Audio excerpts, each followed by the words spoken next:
अंतरराष्ट्रीय युवा विद्वान, जैन दर्शन में यूनिवर्सिटी टॉप व गोल्ड मेडलिस्ट, जैन सिद्धांत एवं न्याय विषयों को सरलता से समझाने वाले, यूएसए, इंग्लैंड, ऑस्ट्रेलिया आदि अनेक देशों में जैन धर्म की महती प्रभावना करने वाले, पंडित टोडरमल पुरस्कार, युवा विद्वत रत्न आदि अनेक पुरस्कारों से सम्मानित मूर्धन्य विद्वान डॉक्टर संजीव कुमार गोधा जयपुर द्वारा जानिए धर्म का मर्म। इस कार्यक्रम के प्रायोजक हैं श्री महेंद्र कुमार जी गंगवाल, श्रीमती कुसुम जी गंगवाल, श्रीमान राहुल जी गंगवाल, श्रीमती सुनीता जी गंगवाल, श्रीमान विनीत जी गंगवाल, श्रीमती रीना जी गंगवाल, कुमारी गाथा, धार्मिक, कुमारी नयांशी, कुमारी रेविधा, कुमारी आर्या, कुमारी ऐशुणा एवं समस्त गंगवाल परिवार, श्यामनगर, जयपुर, राजस्थान। हरिहंत सिद्ध सूरी उपाध्याय साधु सर्व अर्थ के प्रकाशी मांग लीक उपधारी, तिनको स्वरूप जान राग ते वही जो भक्ति, काय को नमाए स्तुति को उचारी है। धन्य धन्य तिन ही ते काज सब आज भाए, कर जोड़े बार बार वंदना हमारी है।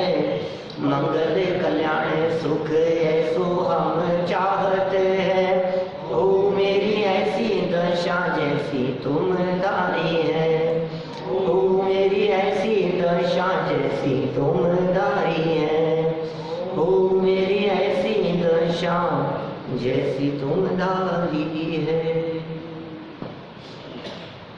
क्षत्र चूड़ामणि नामक यह ग्रंथ, और इस ग्रंथ में जीवनधर कुमार वृद्ध व्यक्ति का वेश बनाकर राजपुरी नगरी में जब निकल पड़े तो ऐसी वृद्धावस्था उन्होंने बनाई जिस वृद्धावस्था को देखकर नगरवासी वैरागी हो गए।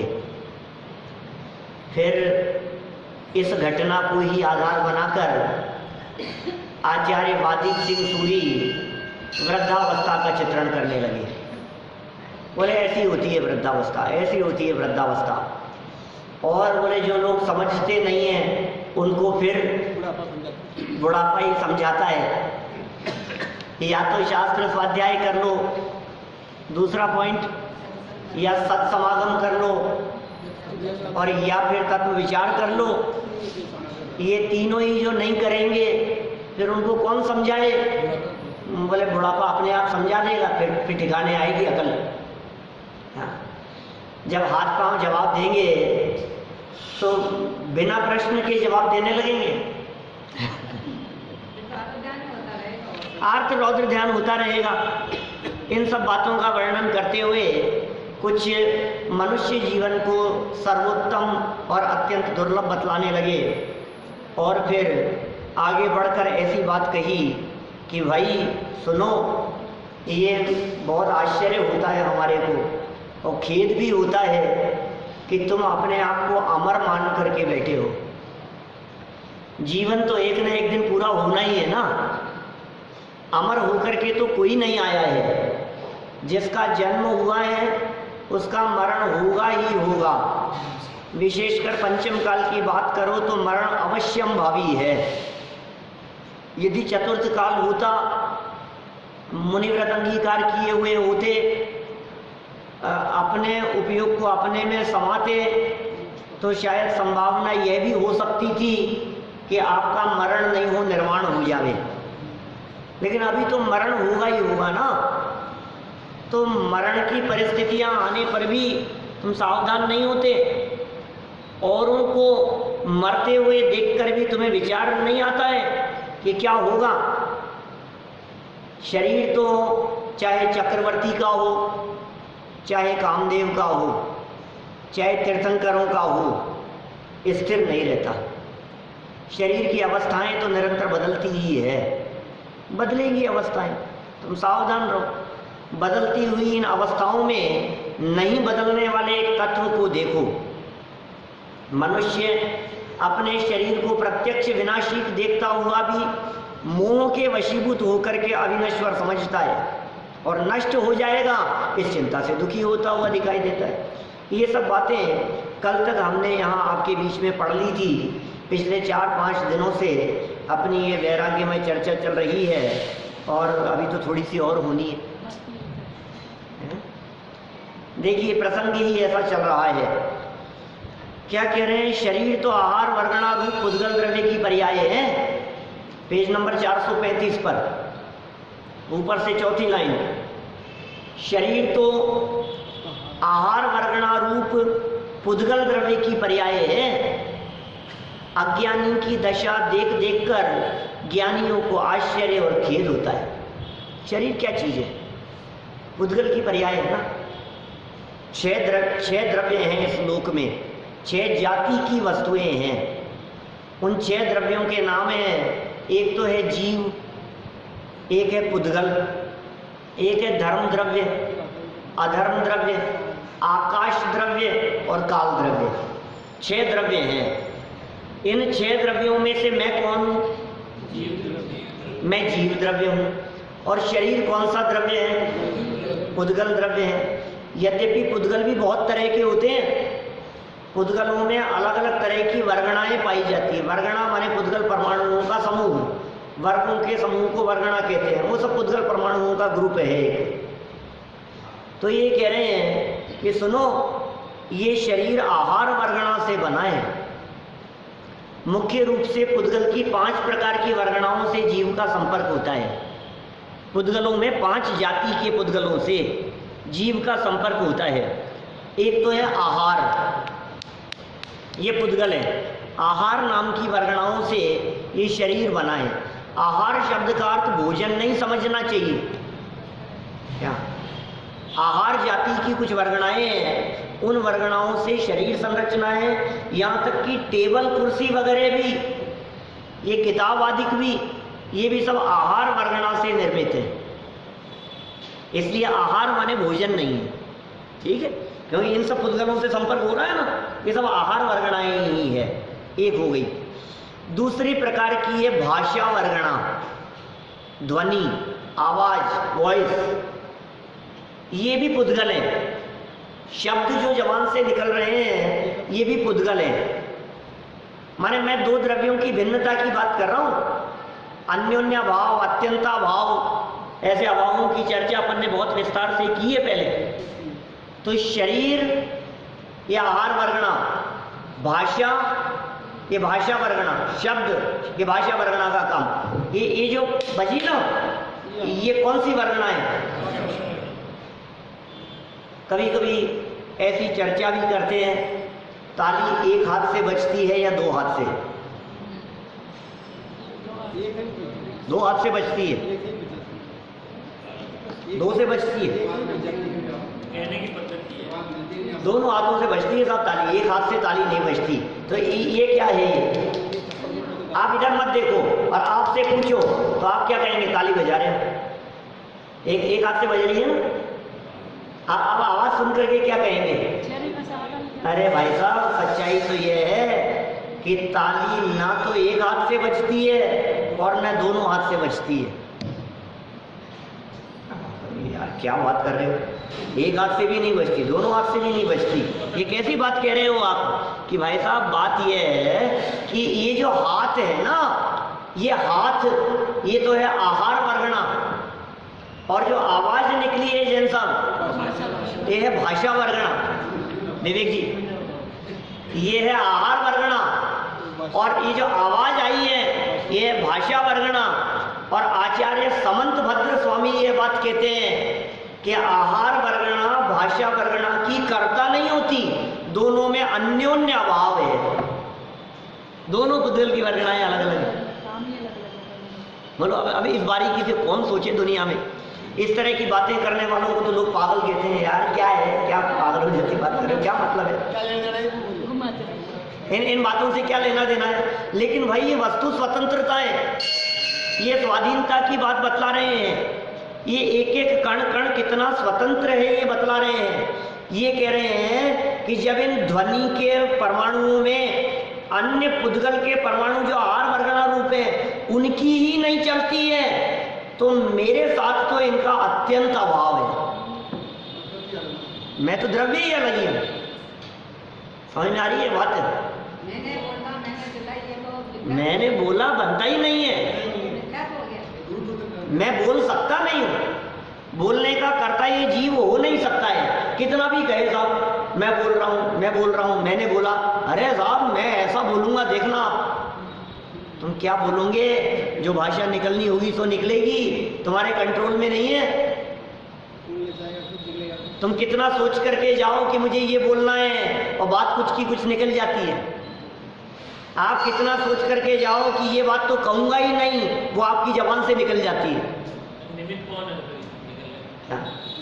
निमित्त से क्या फर्क पड़ता है? वस्तु स्थिति तो ये है कि भाषा वर्णना के कर्ता हम नहीं है, बोलने की क्रिया के कर्ता हम नहीं है। हम चाह करके भी चाहें जो बात बोल नहीं सकते। बहुत तैयारी करके गए थे। बोलने वाले लोग होते हैं ना, जो भाषण देना हो, मान लो आपको 5 मिनट का उद्बोधन देना हो, तो दीपेश जी कितना सोच करके जाते हो? बोलो। फिर क्या निकलता है क्या पता? या तो आप कागज लेकर के बोलते रहो क्या, और फिर उसमें भी जो होगा सो होगा, जो निकलेगा सो, और नहीं तो क्या पता, हो सकता है सोच करके कुछ आए थे और निकल के जाए और ही कुछ, बिल्कुल ही अलग बात। सोचना नहीं चाहिए। सोचता है क्या? सोचता तो है, ज्ञानी भी सोचता है, विचार भी करता है, लेकिन उसका कर्ता अपने आप को नहीं मानता। क्या? सोचता तो है ज्ञानी भी। हम जो भी बोल रहे हैं आखिर सोच समझ करके ही तो बोल रहे हैं, लेकिन उसके बावजूद भी हमें नहीं मालूम अगला वाक्य क्या निकलने वाला है। सत्य धर्म अलग है, सत्य वचन अलग है। हाँ बिल्कुल, सत्य धर्म और सत्य वचन। सत्य धर्म पर जो मेरे प्रवचन है ना, इस पे 2 जगह के प्रवचन अवेलेबल है यूट्यूब पर। अभी ये लंदन वाला भी है और एक न्यू जर्सी का है। 2 जगह के सत्य धर्म पर प्रवचन है, तो पूरा प्रवचन सुनो आप। बहुत मार्मिक चर्चा है। वास्तव में सत्य धर्म किसका नाम है? सारी दुनिया सच बोलने को सत्य धर्म समझती है, और हम ये कहते हैं तुम पहले इस बात का निर्णय तो करो कि बोल भी सकता है या नहीं। सच और झूठ तो बात की बात है। बोल नहीं सकता, भाषा का कर्ता नहीं हो सकता है। यहाँ 5 तरह के पुद्गल हम आपको बतला रहे थे। एक हो गए कौन से? आहार वर्णना। नंबर 2 राजेश जी, भाषा वर्णना। 2 हो गए। ये 2 तो बहुत ज्यादा काम आ रही हैं। इसके अलावा नंबर 3 मनोवर्गणा। मन में जो परिणाम चल रहे हैं, इन परिणामों का निमित्त बनते हैं अंदर पुद्गल परमाणु, जो हृदय स्थान पर अष्टदल कमल के आकार के हैं। वे मनोवर्गणा के पुद्गल परमाणु में, वे वर्गणाएं हैं, वे पुद्गल हैं। वो भी 3 हो गए, आहार, भाषा, मन। एक है तेजस वर्गणा, तेजस शरीर जिससे बनता है, और एक है कार्मण वर्गणा, जिससे कर्म बनते हैं, जो कर्म है। जो कार्मण वर्गणाएं कर्म रूप बदलती है। कर्म भी तो पुद्गल है ना, वे कर्म आत्मा के साथ आकर के चिपकते हैं। तो इस तरह ये 5 तरह की वर्गणाओं से इस जीव का मुख्य रूप से संपर्क देखा जाता है, जो जीव के साथ में विशेष संपर्क में आती है। बाकी 22 प्रकार की वर्गणाएं कही है पुद्गलों की। परमाणु को मिलाकर के 23 कह दिया गया है।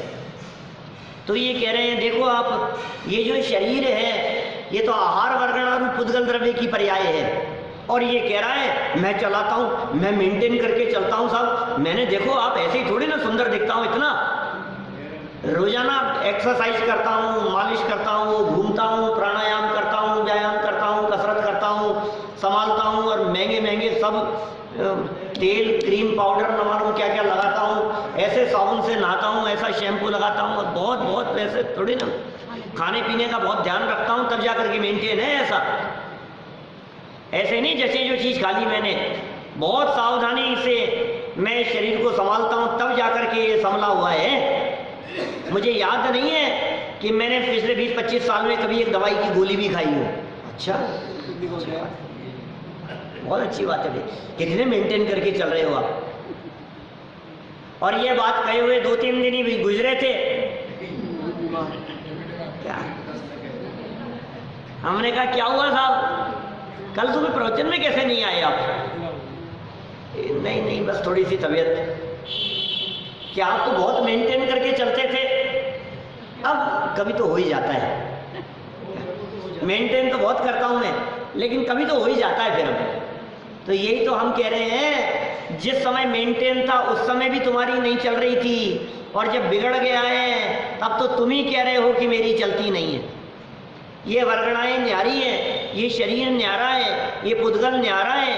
इनकी वर्गणाओं का परिणमन अपनी योग्यता से होता है, और ज्ञानी ऐसा विचार करते हैं। ये सारी बातें प्रकट अनुभव में आते हुए भी ये अज्ञानी जीव उसे स्वीकार नहीं कर पा रहा है। हमें बहुत आश्चर्य होता है, हमें खेद होता है। कितना खेद होता है बोलो। दांत हिलने लग गए, पता नहीं क्या हुआ, दाढ़ में कैसे दर्द हो गया, 3 दिन से दाढ़ में दर्द है। गजब हो गया, ये क्या हो गया तुम्हारे? कंधा दर्द कर रहा है, हाथ से कुछ उठाया नहीं जा रहा है, अभी बैठे बैठे पैर सो गया, क्या तो उठा ही नहीं जा रहा है। क्या करूं मैं कि तुम्हारी नहीं चल रही है इस शरीर के ऊपर? क्या करें साहब, चल ही नहीं रही है। आंखें जलने लग गई, ये फड़कने लग गई। कल यहाँ से उतरा ना, तो ये राइट वाली जो आंख थी, ये पता नहीं क्यों फड़कने लग गई। मैंने कहा ये क्या हुआ? कौन सा शुभ होना था? क्या शुभ है? शुभ होना था, राइट वाली से शुभ होता है, शुभ होता है। पता नहीं साहब, मेरा तो ना तो कुछ शुभ हुआ ना अशुभ हुआ, अपने तो जैसी लाइफ चल रही है वैसे ही चलती रही। क्या 93 प्रकृतियां हैं नाम कर्म की। नाम कर्म 148 कर्म प्रकृतियों में से 93 प्रकृतियां कही है नाम कर्म की। वे 93 प्रकृतियां क्या काम कर रही हैं? ये 93 प्रकृतियां एक शरीर की सारी व्यवस्थाओं को संभालने का काम कर रही है। पूरी व्यवस्थाएं संभाली हुई है शरीर की। आंखें कैसी होगी, नाक कैसा होगा, कान कैसे होंगे, आवाज़ कैसी होगी, घुटने कैसे होंगे, हड्डी खून मांस मज्जा किस तरह की होंगी, एक एक बॉडी के पार्ट की व्यवस्थाएं, और कब तक रहेंगी और कब चली जाएंगी, ये सारा डिपार्टमेंट नामकर्म ने संभाल रखा है। करना क्या चाहिए? उपयोग हटा लेना चाहिए इससे। आप पूछ रहे करना क्या चाहिए? माने जो व्यवस्थाएं किसी और ने संभाल रखी है, उस व्यवस्था को करने संबंधी विकल्प क्यों रखते हो आप? संभाल रखा है ना उन्होंने, और पूरी जिम्मेदारी से। और ज्यादा आप कुछ करने की चेष्टा करते हो तो नामकर्म पलट करके जवाब देता है, भाई साहब पुराना एग्रीमेंट है। अब बीच बीच में ज्यादा आप डिस्टर्ब मत करो, करूंगा वही जैसा एग्रीमेंट है। कि कहाँ है एग्रीमेंट? कि आप ही ने लिखा था। आपने ही अपने परिणामों के माध्यम से वो एग्रीमेंट लिखा था, अपने परिणामों से ही तो बांधे थे आपने ये नामकर्म। किसने बांधे थे? देखो, जब बिल्डिंग बनती है, जब मकान बनता है, मकान का निर्माण कार्य चल रहा होता है, और ऐसे में आप कॉन्ट्रैक्टर से पूरा का पूरा रिटर्न में कौन सा मटेरियल, कौन सी चीज, कौन सी डिजाइन, कौन सा क्या सब कुछ होगा, सब रिटर्न में एग्रीमेंट साइन कर दो। अब उसके बाद में आपकी नहीं चलेगी। अब आप रोज रोज आकर के कहो यार ये ऐसा क्यों कर दिया, फिर वो आपको खोल खोल करके दिखा। भाई साहब डिस्टर्ब मत करो आप, अब हो गया ना, अब काम हमारे को हमारे हिसाब से करने दो। जिस व्यवस्था को किसी और ने पूरी जिम्मेदारी से संभाल रखा है, समझदार लोग उसे देखकर उस संबंधी अपने सारे विकल्पों को तोड़ दिया करते हैं। ये समझदार लोगों का काम है। मैं इस संबंध में कई बार ये बात कहता हूँ, हमारे घर में कोई बड़ा आयोजन हो और जिम्मेदारी हमने अलग अलग लोगों को संभाला रखी हो, शादी का आयोजन है कोई बड़ा आयोजन है, बहुत सारे मेहमान आने वाले हैं, और जिम्मेदारियाँ अलग अलग लोगों को संभाला रखी है। बोलिए जी साहब, बोला ऐसा होता है ना, भोजन की व्यवस्था उनको संभाला दी कि भाई ये सब्जी आपको लानी है साहब, मंडी का काम आपको देखना है, तो हलवाई की व्यवस्था इनके पास में है, मेहमान आएंगे उनके ठहराने की व्यवस्था आपके पास में है, उनको लाने की व्यवस्था आपके पास में है। हर व्यक्ति की जिम्मेदारी अलग अलग है, और आप कुर्सी पर मजे से बैठे हो। अब आपसे कोई आकर के पूछे कि साहब वो सब्जी की व्यवस्था जो थी उसमें ये सब्जी इतनी मंगाई, क्या वो कौन सी बननी है शाम को? मैंने यार मेरे को पता नहीं है, तुम उनसे बात करें, उनके पास में व्यवस्था। कि साहब वो बम्बई वाले आए हुए हैं मामा जी, उनको कहाँ ठहराना है? यार मुझे पता नहीं है यार, ये व्यवस्था उनके पास में, उनसे बात करो यार। बोलो आपको कोई विकल्प आता है? इनको कहाँ ठहराएंगे, क्या बनाएंगे, क्या करेंगे? कोई विकल्प नहीं आता है आपको। क्यों नहीं आता है? व्यवस्था संभाल रखी है, व्यवस्था दूसरे ने संभाल रखी है, तो हमें विकल्प नहीं आते। ऐसे ही ज्ञानी विचार करते हैं कि इस शरीर की नीचे से ऊपर तक, नख से केश तक सारी व्यवस्थाएं किसने संभाल रखी है? बोले नामकरण ने संभाल रखी है। अब आपको कितने विकल्प आएंगे कि तू विकल्प कर या मत कर? क्या तू कितने भी विकल्प कर, सर में जितने बाल रहने उतने ही रहेंगे, जितने सफेद होने हैं उतने सफेद हो जाएंगे। आधा सफेद होगा, आधा काला रहेगा, कोई एक में से दो निकल जाएगा। एक एक की गिनती नक्की है। नाखून कैसे होंगे तुम्हारा नक्की है, कितना बढ़ेगा, कितना रहेगा, इसमें तुम्हारी चलती नहीं है। तुम जबरन चलाने की चेष्टा करके अपनी खोपड़ी खराब मत करो, माथा खराब मत करो अपना। ये समझा रहे हैं यहाँ। देखो ये सारी बातें होने पर भी बिल्कुल निश्चिंत रहो, बिल्कुल निश्चिंत रहो आप, ज्ञाता दृष्टा रहो। ये जनवाणी हमारे को निश्चिंत बना रही है, ये जनवाणी हमारे को निर्विकल्प कर रही है, ये जनवाणी हमारे माथे पर से सारा वजन उतार रही है। तो किस बात की टेंशन माथे पर लिए हुए घूम रहा है? सुन, सबसे निकट का संबंधी था शरीर, इसकी इतनी बात कह दी है, अब लगा ले सारी दुनिया भर में, अब कहाँ कहाँ लगाएगा? ये सब चलती तो है मेरी, चलती तो है मेरी। ये अभी मेरा एक मियामी का प्रवचन था, अभी रिसेंट में मैंने 1.5 महीने पहले का, काफ़ी पसंद किया लोगों ने। हमारी कहाँ चलती है, मतलब प्ले लिस्ट पर देखोगे तो 14 प्रवचन है वहाँ के स्पेशल, सब्जेक्ट वाइज मिल जाएंगे अलग। 25 मिनट का था ये। हाँ होगा भी 25 मिनट का, ऐसा एक पार्ट है उसका। तो हमारी कहाँ चलती है, कौन सी जगह पर हम चलाते हैं? हमारी चलती नहीं है। इन परद्रव्यों और संयोगों पर हमारी कितनी चलती है और क्यों नहीं चलती है, या चलती किसकी है, ये हमारे हिसाब से क्यों नहीं चलते हैं, इसकी बहुत सुंदर चर्चा वहाँ की है मैंने, वो रिकॉर्ड है सब अवेलेबल। हाँ सभी स्वर्ग में चले जाओ ना, नरक में कौन जाना चाहता है? तिरंज में कौन जाना चाहता है? किसी भी मरते हुए व्यक्ति से पूछ लो कि कहाँ जाओगे, अब यार कोई बात नहीं, अब कर्म जो कुछ भी किए हो लेकिन जाना तो स्वर्ग में ही है। हर व्यक्ति स्वर्गवास की बात करता है। नरकवास कोई नहीं चाहता है, तिर्यंशवास कोई नहीं चाहता है, निगोद में कोई नहीं जाना चाहता है। फिर जाते हैं कि नहीं जाते? ये तो चलो नरक में जाएगा कि स्वर्ग में जाएगा, ये तो बात की बातें हैं, पता नहीं क्या होगा, तो किसने देखा, लोग ऐसी भी बातें करते हैं। लेकिन हम आपसे पूछते हैं भाई साहब, बीमार तो आप पड़ना नहीं चाहते, चीखें क्यों आ रही है आज इतनी? क्या आज इतनी थकान क्यों महसूस हो रही है? आप तो नहीं चाहते हो ना।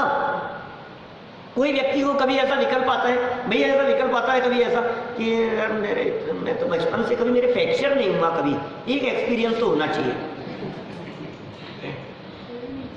आज तक कभी हुआ नहीं, कभी कभी आता है ऐसा विकल्प, मेरे कभी फ्रैक्चर नहीं हुआ। आर्जम के तो हो गया था अभी बीच में, मेरे कभी नहीं हुआ। मुझे कभी ऐसा विकल्प ही नहीं आता है कि यार एक आध बार हो तो सही, कैसा होता है नहीं, अपने लगता ही नहीं है ऐसा। बहुत समय हो गया है यार, इतना थक गया हूं मैं, 2-4 दिन के लिए बीमार पड़ जाऊं, ऐसा लगता है आपको? कभी फील होता है ऐसा? कोई नहीं चाहता है, कोई बीमार नहीं पड़ना चाहता, कोई नहीं चाहता कि खांसी जुकाम हो, कोई नहीं चाहता बुखार हो, कोई नहीं चाहता तबीयत खराब हो, कोई नहीं चाहता दुर्घटना हो, एक्सीडेंट हो, पैर फिसल जाए, कोई नहीं चाहता। फिर भी होती है ना ये सब घटनाएं, बिना चाहे हुए भी हो रही है ना, तो कौन कर रहा है? वर्णी जी के कीर्तन को पढ़ो, होता स्वयं जगत परिणाम, मैं जग का करता क्या काम, दूर हटो जग कृत परिणाम, सहजानंद रहूं अभिराम। सहजानंद जी, मनोहर जी वर्णी का लिखा हुआ है, हूँ स्वतंत्र निश्चल निष्काम, ज्ञाता दृष्टा आत्म राम। इसके ऊपर भी पूरा एक प्रवचन यहाँ किया था अपन ने, ध्यान है क्या?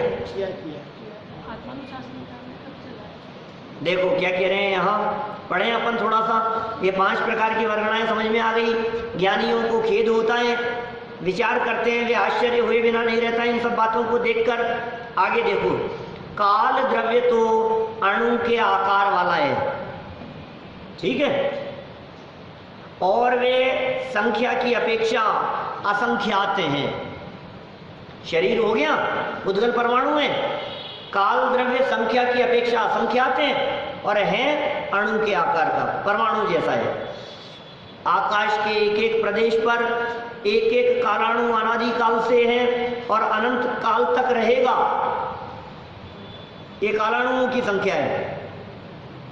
द्रव्य संग्रह में मूल गाथा में लिखा, रैणाणम राशि इव, रत्नों की राशि के समान लोकाकाश के एक एक प्रदेश पर एक एक कालाणु बिखरा हुआ है। ऐसा अनंत केवलियों ने अनंत बार अनंत जीवों के कल्याण के लिए दिव्य ध्वनि के माध्यम से कहा है। ओह, इतने सुंदर बात कह दी है। कालाणुओं की बात कह दी, परमाणुओं की बात कह दी, आकाश के प्रदेशों की स्वाधीनता की बात कही। किसने कही है? ये बात कैसे कह रहे हो आप? इसमें जीवों का कल्याण क्या? अनंत काल तक ऐसा ही रहेगा। केवलियों ने अनंत बार ये बात कही है और जीवों के कल्याण के लिए ये बात कही है। इसी में जीव का कल्याण है, इस बात की स्वीकृति में ही। एक एक परमाणु स्वतंत्र है, इस बात की स्वीकृति में ही कल्याण है। माथे पर से वजन उतार दिया, इस बात में ही कल्याण है। कुछ करना न धरना, मगन रहना, इस बात में कल्याण है। स्वाधीनता का मार्ग है, स्वतंत्रता का मार्ग है, पर में करने धरने का मार्ग नहीं है। इस बात में ही तो कल्याण है। ये दिव्य ध्वनि के माध्यम से ये बात कही जा रही है। अनंत बार हमने सुनी है। केवली भगवान के समूह शरण में जाकर के भी कोरा का कोरा आ गया। दीपेश जी बोलो। हजारों बार गया, अनगिनती बार गया, भगवान की दिव्य ध्वनि सुनने के लिए गया, समूह शरण में गया, और वहां जाकर के भी क्या किया? आस पड़ोस वालों को देखता रहा। कौन कौन आया? इंद्र बैठा है उधर तो, और चक्रवर्ती भी आए, और महाराजा भी आए, नरेंद्र भी है यहाँ तो, और हाथी घोड़ों को देखता है, कुत्ते बिल्लियों को देखता है। अरे ज्यों ऋतु में एक साथ फल रही है यार, क्या माहौल है भाई साहब, गजब ही है भाई साहब। ऐसे दृश्य तो इनको देखने में नहीं है। असली बात को सुन नहीं पाया, समझ नहीं पाया, स्वीकार नहीं कर पाया, राग रंग में उलझ गया। चलनियाँ लगी हुई थी, मालूम है आपको? समूह शरण का स्वरूप पहले चलाया था मैंने यहाँ, काफ़ी साल हुए, बहुत साल पुरानी बात हो गई। एक बार पहले कल्पतरु विधान किया था ना, तो यहाँ समूह शरण का 3 दिन के प्रवचन शायद ऑडियो में होंगे, शायद आपके पास में। 10 के बाद हो, जब तो होगा 10 के बाद नहीं, तो फिर वो मेरे एक रिकॉर्डर में है, कहीं मैंने कहीं देखे हैं। 2007 के आसपास का है, 7-8 के आसपास का। मुशर्रफों के मंदिर में किया था कल्पतरु विधान अपन। तो समूह शरण की चर्चा पढ़ो कभी, कैसा है समूह शरण। अभी हमने जनता कॉलोनी में भी किया था 1-2 साल पहले कल्पतरु विधान। समूह शरण की रचना कैसा है, समूह शरण कैसा होता है? 8 भूमियां कही है समूह शरण में। अष्टम भूमि में तीर्थंकर परमात्मा होते हैं, श्रीमंडप भूमि होती है वो, वहाँ तीर्थंकर परमात्मा की दिव्य ध्वनि और 12 सभाएं लगती है। उस 8वीं भूमि में जाकर जमीन से 5000 धनुष ऊपर तक 20,000 सीढ़ियाँ होती है, नीचे से ऊपर तक। 1 हाथ की 1 सीढ़ी, 4 हाथ का 1 धनुष, ठीक है। एक धनुष में 4 सीढ़ियाँ, एक धनुष में 4 सीढ़ियाँ हो गई। 5000 धनुष है तो 20,000 सीढ़ियाँ हो गई। 5000 धनुष है ना, तो 20,000 सीढ़ियाँ हो गई। 20,000 सीढ़ियाँ ऐसे चारों तरफ है, उससे चारों दिशाओं में। वो ऊपर चढ़ करके जब जाता है तो फ्लैट सरफेस मिलेगी आपको राउंड में, और वहाँ दरवाजे से ही पहला कोट, फिर पहली भूमि चैत्य प्रसाद भूमि, फिर खातिका भूमि, फिर लता भूमि, उपवन भूमि, ध्वज भूमि है। ये 8 भूमियाँ हैं। भुवन भूमि है, कल बतला दी ना आपको। फिर श्रीमंडप भूमि, तो 8 भूमियाँ क्रम से कही है। इन भूमियों में पहली भूमि को क्रॉस करे तो दूसरी तक जाए, दूसरी को क्रॉस करे तो तीसरी तक जाए। अब पहली कोई क्रॉस नहीं कर पाता, क्यों? क्योंकि नाट्यशालाएं बनी हुई है, सुंदर सुंदर नाच गान हो रहे हैं, आयोजन हो रहे हैं, धाम धूम धूम धड़ाका हो रहा है। ऐसी व्यवस्थाएं की हुई है वहाँ सौदर इंद्र ने कि आने वाला व्यक्ति इसको क्रॉस नहीं कर पाए, और कोई भाग्यशाली उसको क्रॉस करके आगे बढ़े तो दूसरी भूमि है खातिका भूमि, जिसका नाम है बावड़ी। सुंदर बावड़ियाँ हैं, सुंदर सुंदर कछुए हैं, हंस हैं, खरगोश हैं, कमल हैं, और ऐसे ट्रांसपेरेंट है नीचे से पानी, और ऐसा वातावरण, ऐसा माहौल कि व्यक्ति वहाँ पहुँचे तो ऐसे लगे कि यहीं खड़े रहो। लता भूमि, उपवन भूमि, ध्वज भूमि, कल्प वृक्ष जैसी भूमि, इन सब भूमियों को आगे आगे बढ़ते बढ़ते लोग अटकते जाते हैं, अटकते जाते हैं, अटकते जाते हैं। तो कौन पहुंचते हैं लास्ट में? कि वही व्यक्ति पहुंचते हैं जो असली रुचि वाले होते हैं। थोड़े बहुत भी कच्चे होते हैं ना, रुक जा यार, ठीक है, अब कोई बात नहीं, ठीक है।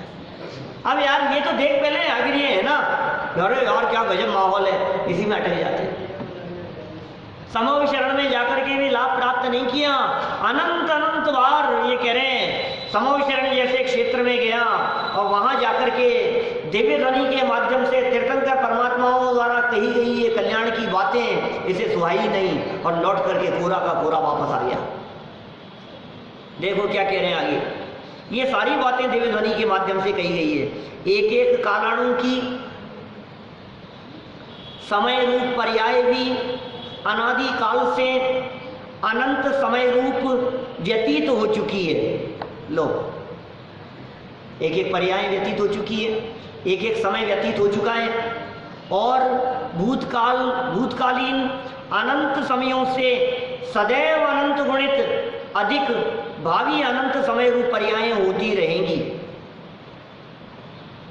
उनका अंत आएगा ही नहीं, ऐसा काल द्रव्य और उनकी पर्यायों का स्वरूप है।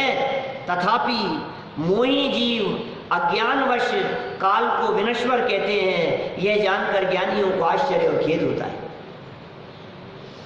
काल विनश्वर है, काल विनश्वर है, ऐसा लगता है इनको, अरे साहब ये काल, अरे तो काल विनश्वर नहीं है, ये काल तो ऐसे ही चलता रहेगा, इस काल में क्या दम है? काल को तो विनश्वर मानता है। मूल श्लोक क्या था जो अपन ने पढ़ा था? काल को तो विनश्वर मानता है, आयु और देह को विनश्वर नहीं मानता। क्या गांधी जी साहब ऐसा समझता है, ये तो काल तो बीत जाएगा, काल खत्म हो जाएगा, अरे साहब बीता कल नहीं वापस आएगा, काल तो चला जाएगा। अरे काल तो क्या विनाश होगा, काल तो फिर आ जाएगा वैसा का वैसा, आयु नहीं आएगी। असली में विनश्वर तो शरीर है, असली में विनाशशील तो तेरी आयु है। प्रतिपल तेरी आयु कमजोर होती चली जा रही है, प्रतिपल तेरी आयु क्षीण होती चली जा रही है, बुढ़ापा और मृत्यु नजदीक आती चली जा रही है, फिर भी तू विचार नहीं कर रहा है। देखो आप वृद्धावस्था में भी क्या कह रहे हैं, वृद्धावस्था में माँ की भी उपेक्षा होना।